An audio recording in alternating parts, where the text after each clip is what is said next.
Okay, Kalinggoy, so we have shown, and I think the people perceive na at least 50% of the population na maraming tinatago si B.S. Aquino at yung buong pangkat niya ng mga Dilawan, Liberal Party, and so on. No? They cannot be holier than thou anymore. Hindi na tinatanggap. That being said, Kalinggoy, you're talking about the Ides of July. Ang alam ng mga tao yung kay Julius Caesar, the Ides of March. Oh, pero sa Roma yun. Pero research ko sa ginugol ko, yung pala, yung Roman calendar, merong Ides of March, may Ides of July, etc. At Ides pag of March at July, ang symbolism ng Ides of March, ay pinatay si Julius Caesar. That was a coup d'etat. Are you back to your old game again, coup plotting and coup... go ahead. Hindi pa. Alam mo, ganito yan Bago magkaroon ng coup d'etat, bago magkaroon ng EDSA 4 or people power, whatever, hindi naman pwedeng araw-araw mayroong ganun. No? Only the left, nagrarally araw-araw. Pero nakita mo naman, since 1930, hindi pa nananalo yung komunista. Okay. Ang ano ko ganito to have a big thing, yung regime change, or maski na hindi regime change, pero halimbawa, yung EDSA 3, hindi nagkaroon regime change. Pero malaki yun. No? Kailangan, merong time span. Ako naniniwala sa decade and a half, 15 years na cycle. Pero hindi kailangan na eksaktong 15. Pwede 14, 13, 12. Okay. Between EDSA 1, 86, and EDSA 2, ilang taon? 15. Ikaw mathematician, go ahead. EDSA 2 plus 15, 2016. Pero last year, 13 and a half years pa lang, nagkaroon ng Million People March to Luneta on August 26. So ang tingin ko, medyo nahihinog na. Okay? Ngayon. Pero yung hinog, hindi lang isang bagay yun Kailangan orchestra. Okay. Ngayon. Or orchestration. I will posit something. Sige, buuin mo kaya sinasabi ko ngayon, Ides of July. Bakit?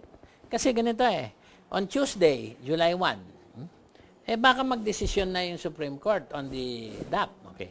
Kung hindi Tuesday, malapit na magdesisyon ang Korte Suprema sa disqualification era. Okay? But on July 27, what will happen? 100th anniversary ng Iglesia. Alam naman natin yung Iglesia, medyo kumilo sila nung ini-impeach si Corona at nung may rumor na i-disqualify si Erap. Ang SONA is July 28. July 28. Ngayon, punta ka sa August 26, 1 year ng... Mga ngatog ng Malacanang, listening to you now. Kailan ang birthday ni El Shaddai? Hindi ko alam Kailan ang birthday ni El Shaddai? Well, I think it's sometime in August. Kasi si Brother Eddie, October. Okay. So maraming... Alam mo kasi ganito yun natuto ko sa karanasan ko, pag gusto mong makapag-mobilize, makapag-impact, no? Hindi lang yung value per se ng issue, pero nagagamit yung significant dates para makabuild up. Ngayon, yung June 12, June 12 na anti-pork rally doon po sa Bonifacio Shrine was a relative flop, no? Pero sa tingin ko doon, walang build-up Tapos hindi na napagsama yung puti at yung pula. One does not necessarily have to believe in the occult, to believe in cycles. Kasi sociologically, each generation, learning curve, and yung mga mass behavioral manipulators know these cycles. Kaya pwede talaga itong Ides of July or Ides of August, somewhere there. But we know the political tensions are rising. Okay. Cafferty. I think what's very important here, if we want the people to really wake up, is for the youth group that filed a plunder case against Alcala to also file a plunder case against Ducut. And to make sure that it's not only Napoles who will be imprisoned, but also her husband and her children. Because once Napoles is put in the city jail, not in Santa Rosa, but in an ordinary city jail where there is no aircon, together with her husband and her children, I think Napoles will be forced to tell all. And that's what the Filipino people must be aiming for Napoles to tell all, for Ducut to be imprisoned in a city jail, and Abad together with Abad, so that all these people will tell all they know. For all we know, Abad is not guilty.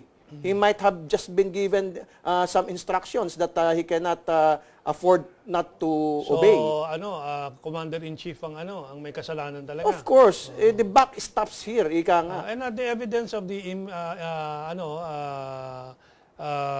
complicity of the highest political power is dukot Itong mga ebidensya na nandyan na, hindi ginagalaw. Alcala, hindi ginagalaw. It's the elephant in the room. It's a very big elephant and and everybody pretends not to see it. Okay, we have our last few minutes. Let's ask ourselves and our audience too, I'm sure it's in their mind, itong tanong, anong gagawin natin?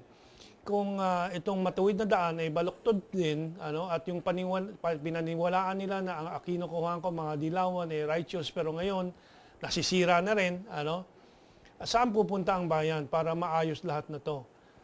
Of course, sa mga diskusyon namin, lagi kong narinig, kahit sa mga taong hindi normal na militante, kailangan revolusyon. Is that going to happen? Well, ang revolusyon sa Pilipinas, ay hindi mangyayari kung walang broad coalition.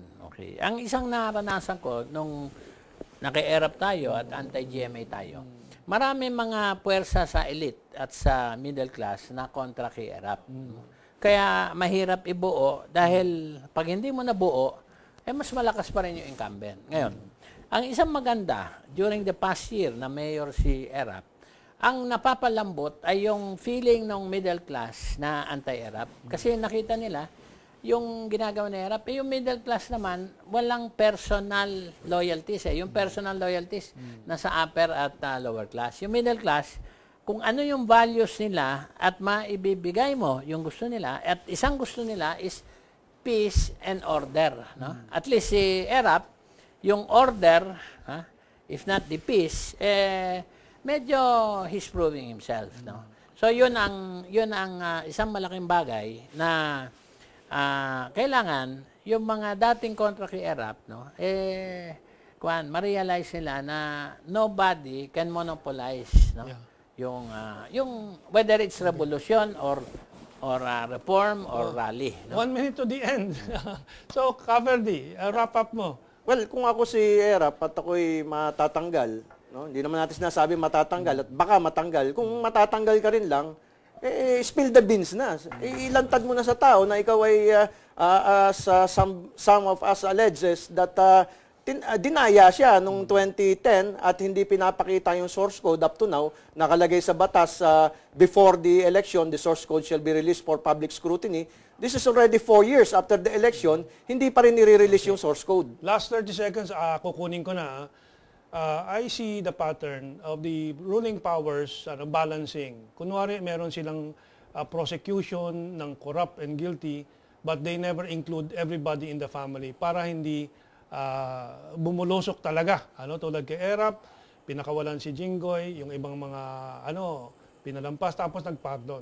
Si Gloria, although napakaraming kasalanan si First Gentleman, si Mike, walang not a single second in jail. And then, ganyan din po ngayon, Bong Revilla and so on, pero short of really prosecuting all the guilty. To make the people believe there is democracy when there is none. Susunod na discussion po natin, we'll talk about the Coco Lisap problem next week. So tune in again next Saturday and Sunday and sa YouTube po. Mabuhay and have a good night. Have a good weekend.